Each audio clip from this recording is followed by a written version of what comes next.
오늘은 간음하지 말라는 제목으로 말씀 전하겠습니다. 2016년 우리 대한민국의 간통죄가 폐지되었습니다. 당시 헌법재판소는 성도덕보다 성적 자기결정권이 중요하다는 이유로 간통죄를 폐지했습니다. 비록 도덕적으로는 비난을 받더라도 개인의 몸을 어떻게 하는지에 대해서는 나라에서 터치하지 않겠다는 거죠. 근데 이제 말이 좋아서 성적 자기 결정권이지, 어떤 사람의 가정이 깨어지고 또 상처를 입는다고 해도 나는 내가 원하는 것을 하겠다, 나는 내가 결정해서 그 모든 것들을 하겠다, 그리고 그 책임을 내게 묻지 말라, 사실 이제 그런 의도의 취지라고 할 수 있겠습니다. 여러분 기억나십니까? 몇 해 전에 부부의 세계라는 드라마가 방영됐어요. 기억나시죠? 굉장히 욕하면서 봤던 드라마 아닙니까? 막장 대사로 화제가 되었습니다. 저도 그 요약 영상 몇 개를 본 적이 있는데, 그 내용들을 보면 불륜을 저지른 남편 이태호가 아내 지선우에게 이제 김희애 씨가 지선우 역할을 했습니다. 이제 이 남편이 불륜이 들켰는데 아내에게 적반하장식으로 따지는 장면이 있었어요. 그때 굉장히 유명한 대사를 했습니다.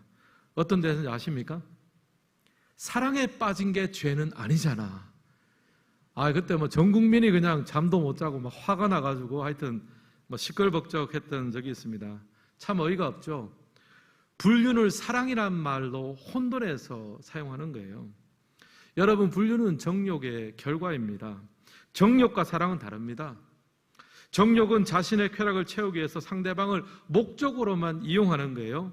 상대 인격과 내면과 인생에는 관심이 없습니다. 그냥 상대방을 내 즐거움을 채우는 도구로만 활용을 합니다. 근데 세상은요, 그 정욕과 또 그 정욕의 결과로 오는 불륜을 사랑이라는 이름을 사용하고 싶어 하는 거예요. 사랑이라는 이름으로 자꾸 포장하기를 원합니다. 너무나 어이가 없고 어처구니 없는 착각이죠. 오늘 읽은 성경에 보면 예수님은 간음에 대해서 말씀을 하고 있습니다. 27절과 28절 말씀 우리 같이 한번 읽겠습니다. 또 간음하지 말라 하였다는 것을 너희가 들었으나 나는 너희에게 이르노니 음욕을 품고 여자를 보는 자마다 마음에 이미 간음하였음이니라. 간음하지 말라는 이제 10계명의 제 7계명을 말씀하십니다. 언급하고요. 예수님은 이 간음의 기준을 굉장히 확장을 시키십니다. 당시에 이제 기준으로 보면 서기관과 바리새인들은 간음하지 말라 이것을 구체적인 행동까지만 안 가면 되는 거예요. 그 기준을 지켰습니다. 근데 예수님은 간음이라는 구체적인 행동까지 가지는 않더라도 음욕을 품고 여자를 보는 자마다 마음에 이미 간음하였다, 그렇게 판단하세요. 예수님은 간음이 마음속에서 먼저 일어나는 것으로 보았습니다. 음욕을 품고 사람을 보는 순간 마음에서 이미 간음을 범했다라고 보았습니다. 그러니까 이 서기관과 바리새인들이 가진 의로움에 대한 기준보다 예수님의 기준이 훨씬 더 높습니다. 근데 여러분, 이런 관점에서 보면요, 신앙생활은요, 무엇을 하지 말아야 될 것들의 연속입니다. 살인하지 말라, 도둑질하지 말라, 우상 숭배하지 말라, 또 오늘 보면 간음하지 말라, 심지어 행동으로 나오지 않아도 마음에서부터 그렇게 하지 말라. 굉장히 이제 어렵고 피곤할 수밖에 없죠. 근데 이렇게 무엇을 하지 말라라는 율법 속에는요, 사실 숨겨진 의미가 있습니다. 로마서 13장 9절에 나오는데 우리 같이 한번 읽겠습니다. 간음하지 말라, 살인하지 말라, 도둑질하지 말라, 탐내지 말라 한 것과 그 외에 다른 계명이 있을지라도 내 이웃을 내 자신과 같이 사랑하라 하신 그 말씀 가운데 다 들었느니라. 사랑은 이웃에게 악을 행하지 아니하나니 그러므로 사랑은 율법의 완성이니라. 아멘. 여기 보면 살인하지 말라, 훔치지 말라, 다 금지 리스트가 쭉 나옵니다. 근데 이 모든 것의 핵심은 뭐라고요? 사랑이라는 거예요.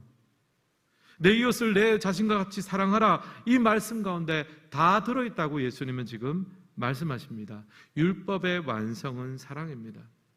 결국 가늠하지 말라고 하신 것은요, 우리 이웃을 향한 우리의 뒤틀리고 정욕적인 모습이 아니라 하나님이 원하시는 참된 사랑으로 이웃을 품고 사랑을 베풀라, 그 말씀을 하는 거예요. 그러니까 나는 훔치지 않았다, 나는 죽이지 않았다, 나는 간음하지 않았다, 무엇을 하지 않았다라고 하면요, 사람에게는 뭐 욕을 안 먹을 수 있겠지만 무엇을 하지 않은 것이 중요한 것이 아니라 그 내면에 있는 이웃들을 참된 마음과 참된 하나님의 진리로 품고 뜨겁게 사랑할 수 있는 참된 사랑을 회복하라. 지금 예수님은 그 말씀을 하시는 겁니다. 오늘 예배 드리시는 모든 성도님들은 이웃을 정욕을 채우는 도구로 보지 않고 참된 이웃 사랑을 실천하며 사시기를 예수님의 이름으로 축복합니다. 이런 관점에서 오늘 말씀을 보면서 우리가 간음하지 않고 참된 이웃 사랑을 실천하며 살기 위해서 기억해야 될 것을 세 가지로 한번 정리를 해보았습니다. 첫 번째는 우리 몸의 주인은 하나님이라는 사실을 기억해야 합니다. 1번 우리 같이 한번 읽겠습니다. 몸의 주인은 하나님입니다. 고린도전서 6장 19절과 20절 말씀도 함께 읽겠습니다. 너희 몸은 너희가 하나님께로부터 받은 바 너희 가운데 계신 성령의 전인 줄을 알지 못하느냐? 너희는 너희 자신의 것이 아니라 값으로 산 것이 되었으니 그런즉 너희 몸으로 하나님께 영광을 돌리라. 아멘. 여기 보면 우리 몸은 하나님으로부터 받은 거다라고 말합니다. 처음부터 우리 소유가 아니라는 거예요. 또 더 나아가서 값으로 산 것이 되었다고 합니다. 십자가에서 예수님이 우리를 위해 죽으심으로 그 값을 치르시고 우리를 사셨다는 거예요. 그러니까 성도의 인생의 전체 소유권은 하나님 앞에 있습니다. 마찬가지로 몸의 주인도 하나님의 것입니다. 그러니까 우리의 몸을 우리 임의대로 사용할 것이 아니라 우리 인생의 주인 대신 하나님이 원하신 대로 거룩한 산제사로 드리며 살아야 된다. 지금 그것을 이야기를 합니다. 고린도전서 6장 13절은 몸의 사용에 대해서 더욱 명확하게 선포하고 있습니다. 같이 한번 읽겠습니다. 몸은 음란을 위하여 있지 않고 오직 주를 위하여 있으며 주는 몸을 위하여 계시느니라. 아멘. 여기 보면 몸이 무엇을 위해서 있다고 합니까? 음란을 위해 있지 않다라고 말하는 거예요.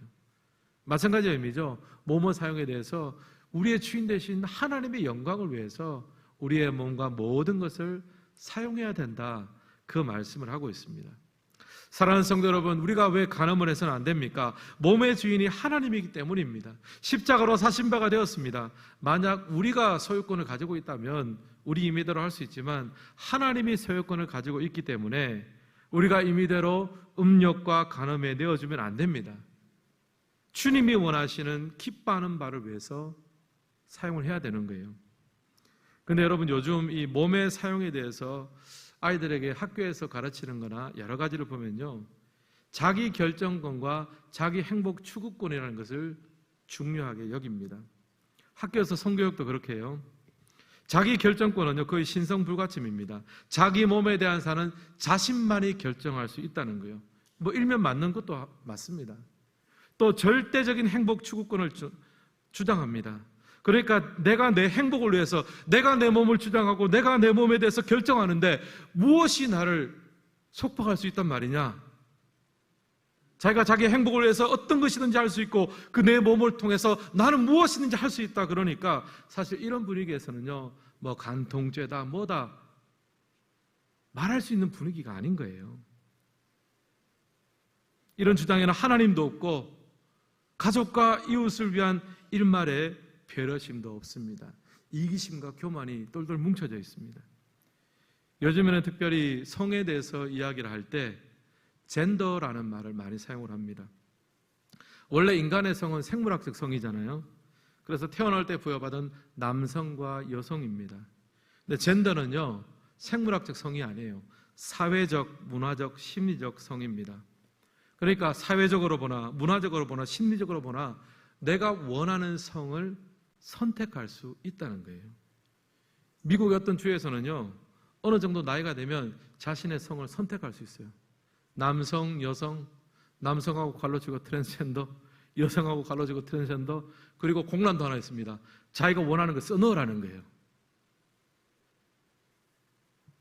성윤리가 해체되고 가정도 해체되고 있습니다. 이런 상황에서 간음하지 말라, 굉장히 진부한 말이라고 느껴지는 거죠. 결국 자기 결정권과 절대적인 행복 추구권이라는 이런 말에서 거기에 대해서 뭐라고 하면요, 조금이라도 뭐라고 하면은 이거는 뭐 차별이다 뭐다 해가지고 한마디도 못하게 만드는 그런 분위기예요. 소돔과 고모라가 구약에만 있는 것이 아니라 오늘 우리의 현장 가운데서 이루어지고 있습니다. 근데 오늘 더 큰 문제가 뭐냐면요, 이런 젠더주의가 사회의 주류로 자리를 잡고 있다는 거예요. 전에도 그렇게 주장하는 사람이 있었습니다. 전에도 그걸 원하는 사람이 있었어요. 근데 전에는 소수였습니다. 근데 이제는 주류로 나오려고 하고 법제화를 시도합니다. 그래서 여러분, 종종 뉴스를 보면 차별금지법에 대해서 이야기가 나오잖아요. 우리 교회가 속해 있는 교단은요, 총회 차원에서 차별금지법에 반대를 하고 있습니다. 뭐 그렇다고 해서 차별을 찬성한다는 말은 아닙니다. 차별금지라는 굉장히 좋은 단어를 다 모아놨는데 그 속을 들춰보면요, 끝간데 없는 자기 행복을 추구하고 자기가 결정하고 그것을 막는 것은 모든 것이 다 차별이라는 이름으로 다 이제 덤태기를 씌워 놓으니까 이것은 자유가 아닌, 자기의 정당한 책임을 지는 자유가 아닌, 이 마음속에 있는 욕심을 완전히 그냥 풀어놓으려고 하는 방종이라고 밖에는 볼 수가 없는 거죠. 큰 걱정입니다. 실제로 미국 아이다호 주에서는 동성 결혼식의 주례를 거부한 목사님이 굉장히 곤욕을 치렀습니다. 시에서 나와가지고 만약에 동성 결혼에 대한 주례를 거부하면 이것은 차별이니까 징역형에 처하고 동성 결혼의 주례를 해줄 때까지 매일 $1,000의 벌금을 매기겠다고 압박을 넣었어요. 결국 법정 투쟁까지 갔다고 들었습니다. 뒤의 소식은 제가 듣지를 못했습니다. 사랑하는 성도 여러분, 우리가 살아가는 이 세상이 참으로 음란하고 악합니다. 그러나 여러분, 우리가 항상 기억해야 되겠습니다. 우리 인생의 주인은 하나님이십니다. 마찬가지로 우리의 몸도 하나님 앞에 속해 있습니다. 그러므로 우리가 하나님을 믿는 백성으로서 하나님이 기뻐하시는 거룩한 삶을 꿈꾸고 추구하시는 주의 백성 되시기를 예수님의 이름으로 축복합니다. 두 번째로 우리가 기억해야 될 것은 정욕과 싸워 이겨야 한다는 사실입니다. 2번 우리 함께 읽도록 하겠습니다. 정욕과 싸워 이겨야 합니다. 29절에서 30절 말씀 같이 한번 읽겠습니다. 만일 내 오른 눈이 너로 실족하게 하거든 빼어내버리라.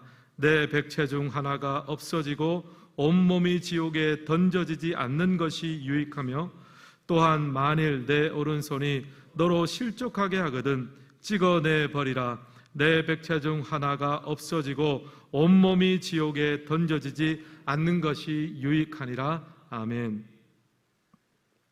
여기 보면 충격적인 말씀이 나오죠. 굉장히 과격하게 세게 예수님께서 표현하셨습니다. 내 오른눈이 너로 실족하게 하면, 여기서 실족하게 하는 것은 음행에 대한 실족입니다. 빼내버리라는 거예요. 오른 눈 없이 사는 것이 온몸이 지옥에 던져지는 것보다 낫지 않겠느냐. 또 내 오른손이 실족하게 하면 찍어내버리라. 오른손 없이 사는 것이 온몸이 지옥불에 던져지는 것보다 낫다. 굉장히 세게 표현하셨습니다. 여러분, 우리가 보통 눈을 통해서 외부를 바라보고 인식하잖아요. 근데 만약 우리가 눈을 통해 본 것이 우리 삶 가운데 음행을 촉발시킨다면 차라리 좀 보지 않게 제어하는 것이 낫다. 그 말씀을 하고 있는 거예요. 또 우리가 손이라는 것은요, 우리 마음속에 있는 생각과 욕구를 실행하는 역할을 합니다. 근데 내 손이 내 마음속에 있는 음욕을 실행하는 도구가 된다면 차라리 여기서는 뭐 찍어버리라 그랬는데 너무 과격한 표현이고요. 어쨌든 그것을 좀 제어하고 차단하는 것이 좋다. 예수님의 어떤 그런 은유적인 말씀입니다. 결국 음행하게 만드는 동기가 되고 또 그것을 실행하게 만드는 어떤 수단과 방법이 있다면 차단하고 없애는 것이 유익하다. 그 말씀을 하고 있습니다. 근데 표현을 보시면요, 빼어내버리라, 찍어내버리라. 이것은 뭐 적당하게 대처하라는 말이 아닙니다. 음행과 간음에 대해서 전쟁을 선포하면서 이거 정말 전투하며 싸워야 된다. 그렇게 지금 표현을 하고 있습니다.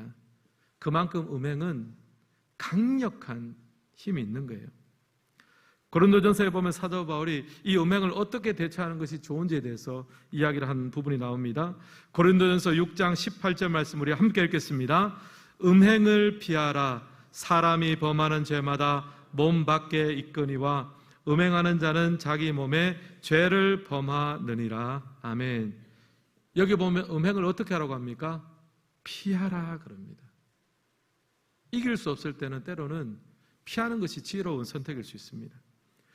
여러분 구약 성경에 보면 요셉이 나오죠. 요셉이 애굽에 팔려가서 노예로 있다가 시위대장 보디발 집에 가정총무가 되었습니다. 신임을 받은 거죠. 그리고 그 집에 이제 안주인이 자꾸 요셉을 유혹하는 거예요. 추파를 던졌습니다.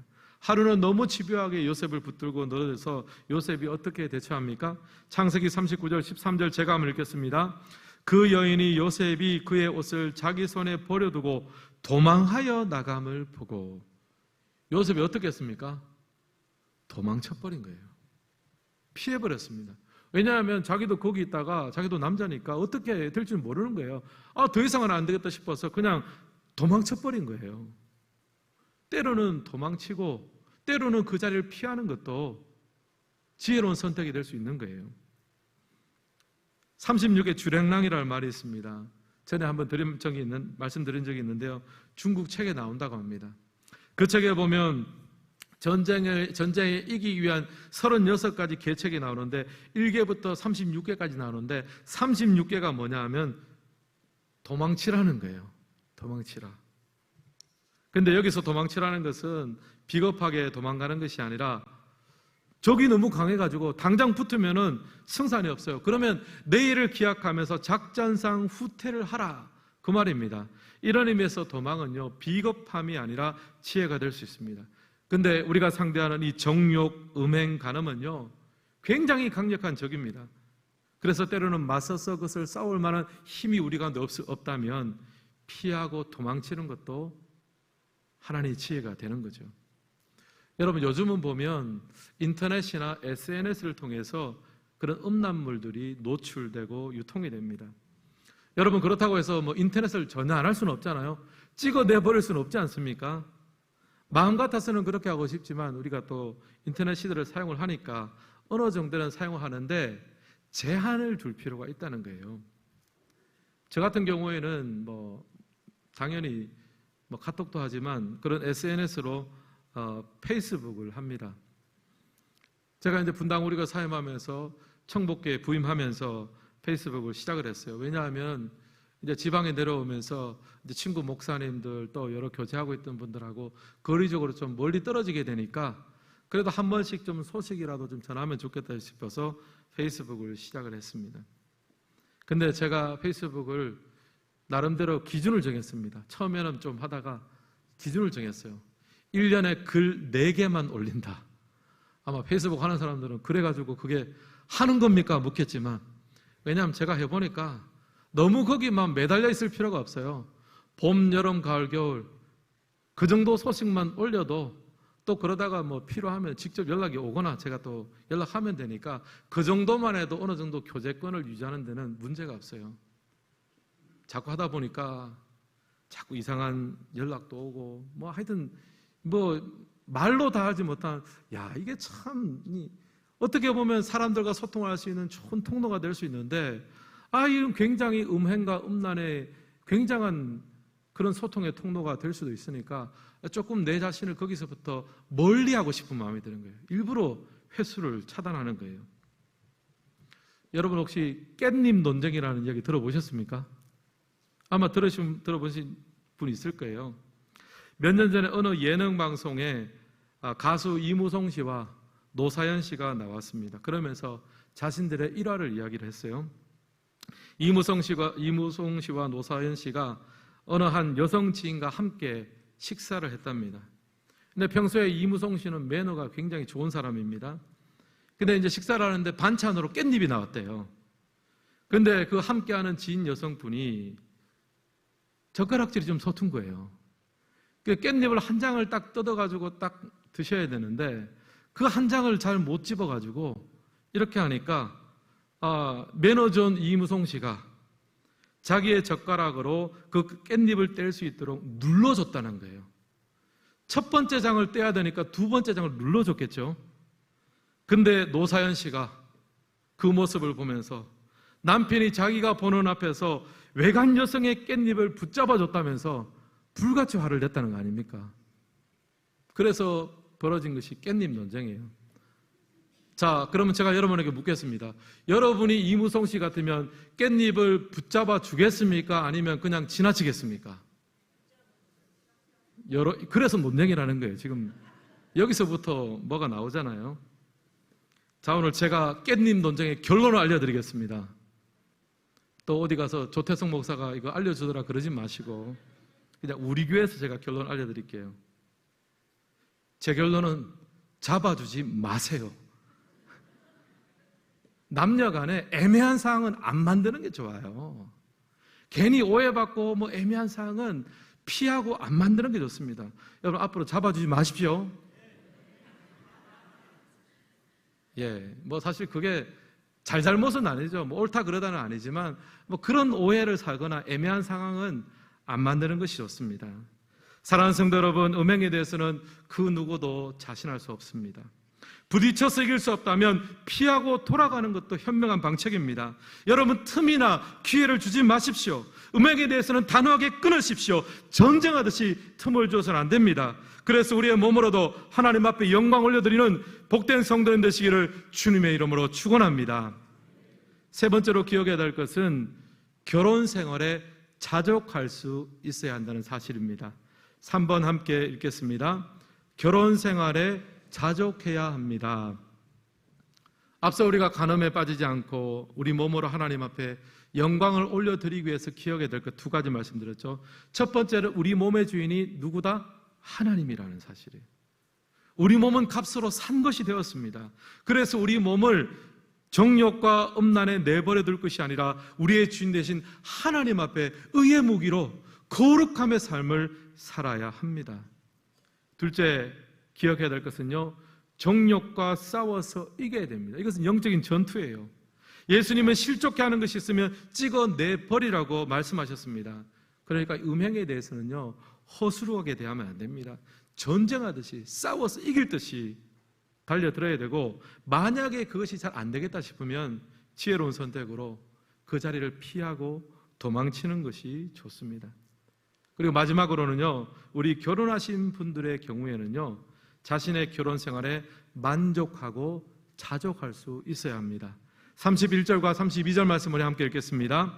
또 일렀으되 누구든지 아내를 버리려거든 이혼 정서를 줄 것이라 하였으나 나는 너희에게 이르노니 누구든지 음행한 이유 없이 아내를 버리면 이는 그로 간음하게 함이요 또 누구든지 버림받은 여자에게 장가 드는 자도 간음함이니라. 아멘. 여기 보면 예수님이 갑자기 이제 이혼 얘기를 하십니다. 상당히 특이하게도 예수님 당시에 가장 흔하던 간음의 형태가 바로 이혼이었습니다. 무슨 말인가 싶죠? 구약 율법에 의하면 간음은 사형으로 다스려졌습니다. 간음한 두 사람을 돌로 쳐 죽였어요. 그래서 사람들이 꾀를 내기 시작을 했습니다. 간음을 했는데 처벌을 안 받으려면 어떻게 합니까? 본처와 이혼을 하는 거예요. 그리고 그 간음한 사람하고 결혼합니다. 그러면 법적으로는 뭐 더 깊이 파고들지 않는 한 법적으로는 처벌을 피할 수 있습니다. 또 당시는 고대 사회니까 이스라엘도 가부장적 사회였습니다. 그러다 보니까 남편들이 아내에게 쉽게 이혼을 통보하고 다른 사람과 결혼했습니다. 결국 이 간음이 이혼이라는 모습으로 탈바꿈되어져서 이제 뭐 횡행하게 된 거죠. 그리고 그런 모습들이 많다 보니까 모세가 어떻게 했느냐 하면은 이혼 증서를 써주라 그랬어요. 이혼하게 될 때는 이혼 증서를 써주면 거기 분명한 이유가 기록이 됩니다. 그러면 오히려 여성을 보호할 수 있는 거죠. 근데 이것을 또 나중에 후대 사람들이 이혼 정서만 써주면 다 이혼할 수 있다 그러더라. 이제 그렇게 발전해 버렸어요. 상황이 어려워졌습니다. 예수님이 바로 그 부분을 꼬집은 거예요.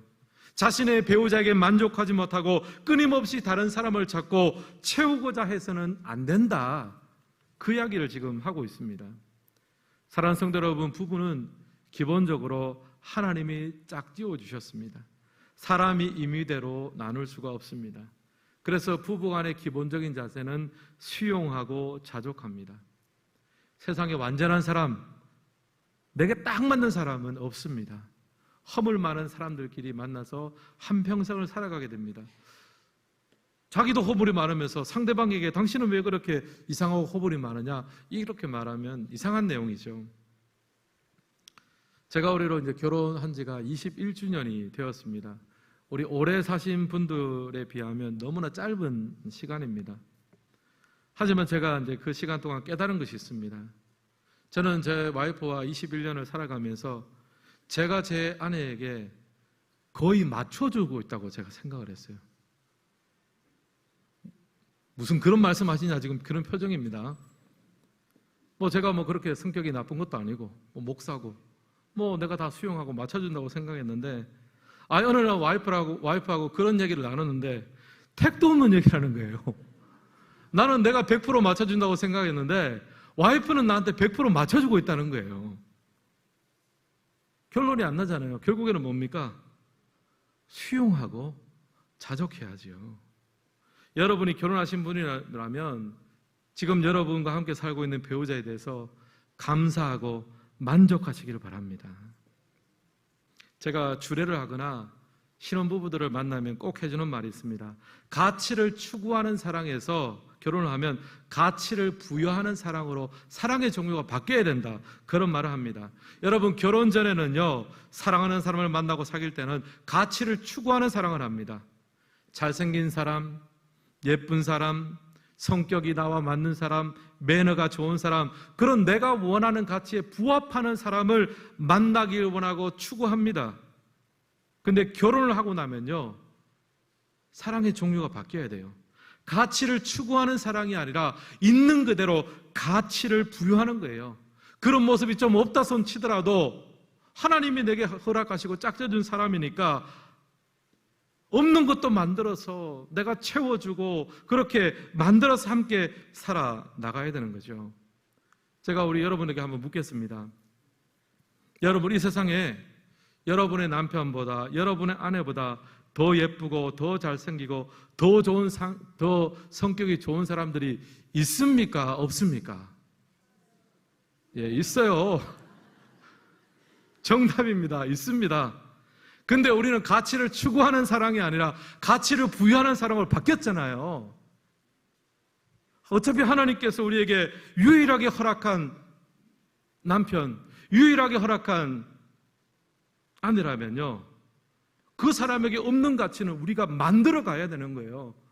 그 가치를 부여하면서 없는 것을 만들고 채우고 또 그 사람한테 없으면 내가 채워가지고 어떻게든지 하나님께서 허락하신 이 가정과 또 이 배우자의 관계 속에서 자족하며 행복하며 감사를 발견하시기를 주님의 이름으로 축복합니다. 그럴 때 우리의 가정의 울타리가 튼튼해지고 세상의 허튼 것들이 우리 가정을 넘보지 못하게 되는 거예요. 사랑하는 성도 여러분, 간음하지 않겠다고 100번 결단하는 것보다 여러분의 아내를 진심으로 사랑하기 위해서 애쓰는 것이 첩경입니다. 작은 것에도 자족하며 감사합시다. 없는 가치도 부여하며 만들어가며 그렇게 하나님 앞에 우리의 가정을 든든히 세워갈 때 세상 가운데 우리의 가정을 통해서 하나님의 거룩하심을 증거하며 그렇게 살아내는 복된 삶을 살고 우리의 삶을 통해서 정말 악하고 음란한 이 세대 가운데 하나님의 거룩하심을 증거하는 그런 삶을 사시기를 예수님의 이름으로 축원합니다.